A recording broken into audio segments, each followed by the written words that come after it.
Maybe the best game of the week takes place down in Houston. Two 5-1 teams facing off. Baltimore Ravens coming in town to play the Houston Texans. Houston's currently installed as a 6-point favorite in this game on BETDAQ, 48 the total.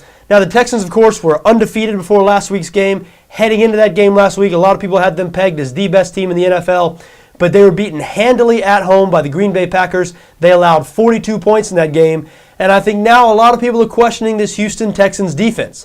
Now, heading into the game last week, there was absolutely nothing to question. They were top 5 in the league in every major statistical category on defense. Top 5 against the run, top 5 against the pass, top 5 in scoring defense and total defense.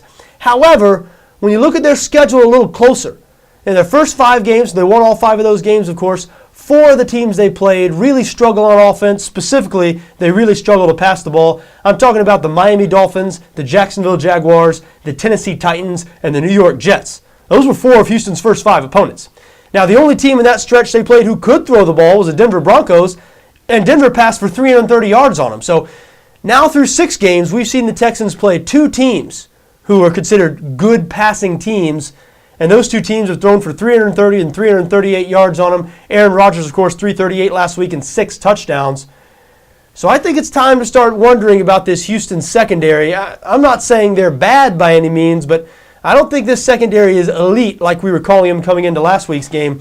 And we're going to find out a lot about him this week because Joe Flacco in this Baltimore offense, Flacco might not be an Aaron Rodgers or a Peyton Manning at this point passing the ball, but he's one of the better quarterbacks in the NFL. Joe Flacco has officially arrived. No longer can we talk about these Baltimore Ravens and point at quarterback as a weak spot on this team. It's just not the case.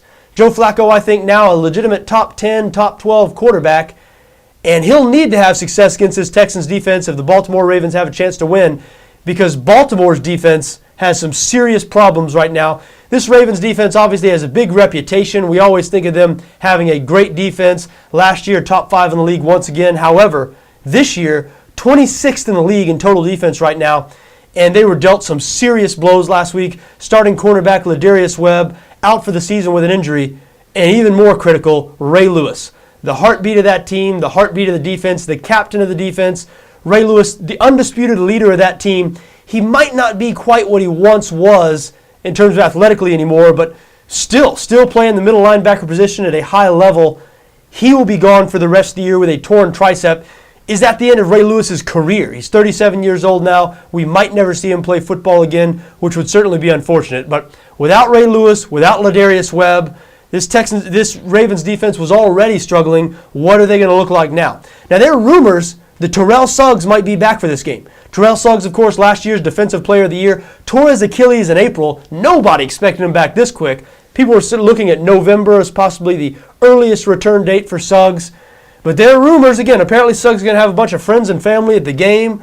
Hearing whispers that he may play. He is practicing this week, so who knows what we can expect from Terrell Suggs. He might be a little out of shape after sitting around for so long, or probably wasn't sitting around, but we assume he wasn't doing too much strenuous exercise, being that he had an Achilles injury.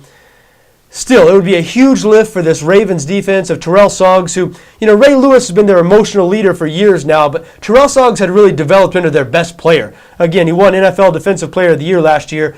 The Ravens need him badly. Again, 6-point underdogs here, and I lean towards Houston in this game.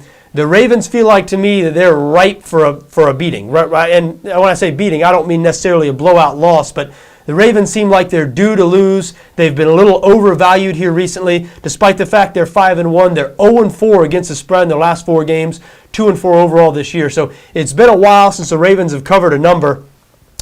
I know a lot of people are thinking that this is too many points here. I've heard a couple of people argue that, well, the Ray Lewis injury has inflated this spread artificially. It should be Houston -3 or Houston -3.5, something like that. And a lot of people arguing that maybe the Ray Lewis injury will not be as crucial as some people think, since Lewis athletically might not be the same as he once was. I'm not sure if the Ray Lewis injury is going to be a huge deal this weekend or not, but I think the Texans are a better team than Baltimore. I think the Texans are going to be extremely motivated after that performance last week. And even though Joe Flacco and this Baltimore offense, they're now the strength of the Ravens team, still not quite at the level of the Green Bay Packers offense that Houston saw last week. So I expect that Texans defense to have more success this week.